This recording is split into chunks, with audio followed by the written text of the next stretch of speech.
G'day. So I got a bad number 3 glow plug in the Jeep right now. It's been 2 years or so since the last glow plug has gone out on it. This is like the 4th one now. Over 10 years. That's actually very good. I'm not going to complain about that. But we'll do a cold start here. It's about -2 degrees Celsius. I haven't checked inside of the Jeep because I didn't want to turn on the key and get the glow plugs to start. So I'm going to start up the vehicle. And then we'll take a look at the codes afterwards so we can show it what I've found out so far.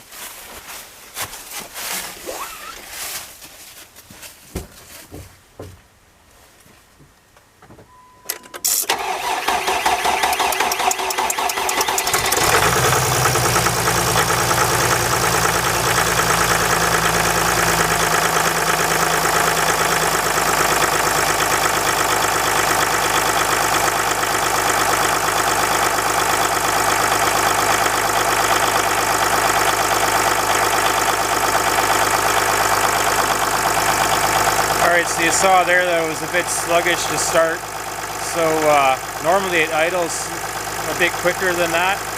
So now I'll turn off the camera and get set up inside. We'll take a look in there.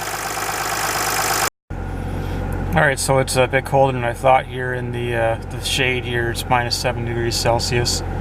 So that's pretty good that you can get the vehicle started with one glow plug down on -7. With my old Volkswagens, it was a 4-cylinder. And then it really depended on the glow plug. So you could get away with one down like during normal temperatures, but when it was cool it wouldn't start. So you can see I got some codes up here now, unlike the last video I did.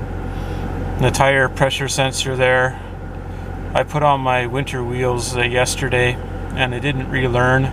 That is a problem with these vehicles. They can be a real problem or difficult to get it to read the second set of wheels. Even though these wheels have been cloned to be copies of the other wheels, it's still, I don't know, it doesn't want to play game. Then the check engine light is because I have the glow plug issue. Normally there's like a curly one. I'll just turn off the vehicle so you can see the light. So that coil thing there above the ESP is the glow plug indicator, so that comes on when I start the vehicle, although not right now. So it's giving me that notice about the tire. So we will get on blue driver. Got the thing plugged in already. I'm going to try to do a quick scan and do a little bit more of a tutorial here on blue driver. I was thinking after the fact that maybe I didn't show as much as I could have. So since that video came out, they did an upgrade on the interface, I believe. It looks a little bit different. And there's an update on the firmware for the hardware part as well. So we'll look at saved reports. So it saves it by VIN number for vehicles. So there's a Chevrolet there. That must be my friend's car. I'm not sure what that is. Sometimes I scan rental cars, but I don't remember renting a Chevy lately. So I scan it fairly regularly. We'll take a look at the last one. So there was one code here for low tire pressure. That's because one of my winter tires was low. In fact, this is the one I did from the last video, I think. So now we'll go back. Be careful not to touch the vehicle because it shakes the camera. So we'll do a quick read codes. So I should be able to get... Oh gosh. Alright, I'm going to read them all and then turn the camera back on because this takes a fair bit of time. Alright, so we got our codes read here. So the cylinder 3 glow plug circuit is open. So I guess what they're trying to tell you there is either it's a really high resistance or there's very low current going through there. There's another video on the web where a guy goes through and checks how to, goes through how to check the glow plugs and does a bunch of different things. I thought it was quite informative. If you look at some videos for like the Duramax diesels glow plug controllers, some people open them up and find that the wires break off or they make some junctions inside the controller. That's another thing you could look at. But at this point, I know that it's been a while since I've had a bad glow plug, so I'm just going to replace them all because it's kind of time to do that. And then we'll take a look at the glow plug controller later. So you have a confirm code, a pending code, and then looks like I have a bad pressure sensor, which is kind of disappointing because these are only like 2 years old, so I'll have to take a look at what's going on there.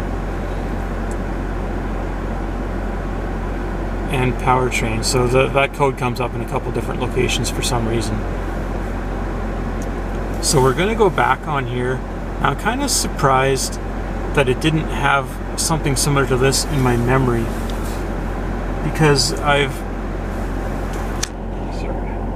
kind of hard to operate this through the camera.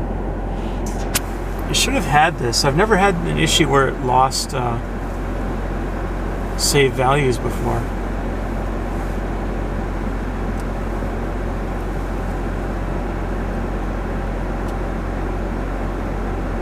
So the 11th, when I checked that, that's weird. Now I look at this one here. So the 13th is today. So for whatever reason, I've lost one of my code or my reads in the history. I've never had that issue before. So we'll just go back here. We'll take a look at some of the other options. I assume that I'm on Wi-Fi right now. We'll take a look. So you can go into like vehicle info.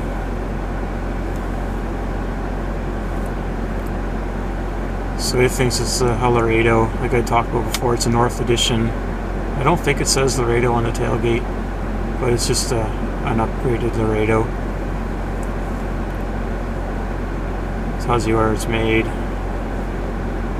This stuff really isn't all that useful, but it is there. Maintenance schedule, we'll see. Yeah, not online. So if I was online, you could get some maintenance information.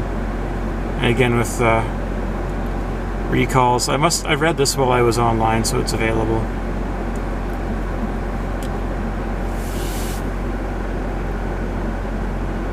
I think this is probably just pulled from the VIN. It's not really actual data on this vehicle. It's just likely to apply because of the VIN.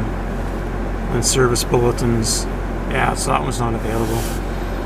But it talks about a couple of TSBs that apply to this vehicle.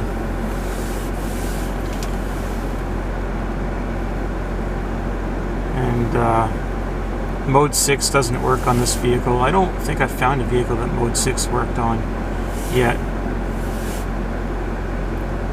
The status, I've been on for 10 minutes. I've driven for 300 kilometers with the code.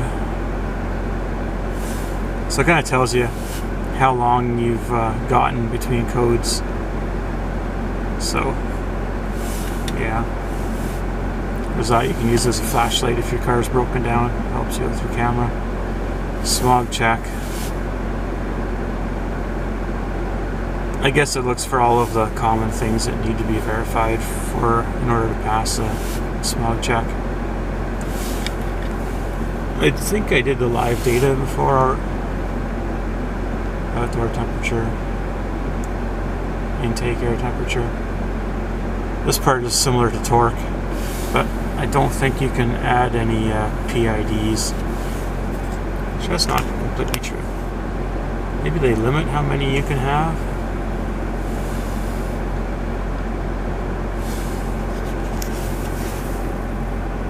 I'm just going back to live.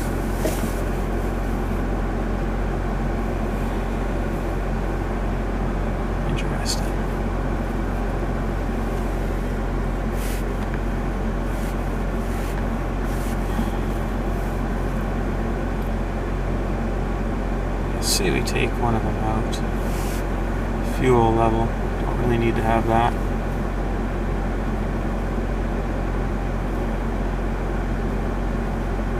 Let me delete that. We're done. Let's see if we can add one now.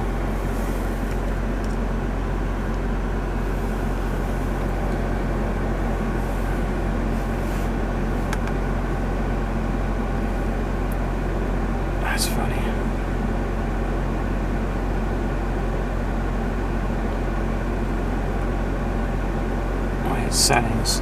There's like a little setting gear at the top, so you can pick which ones you want. So you go to supported. Let's see if there's anything for transmission in here.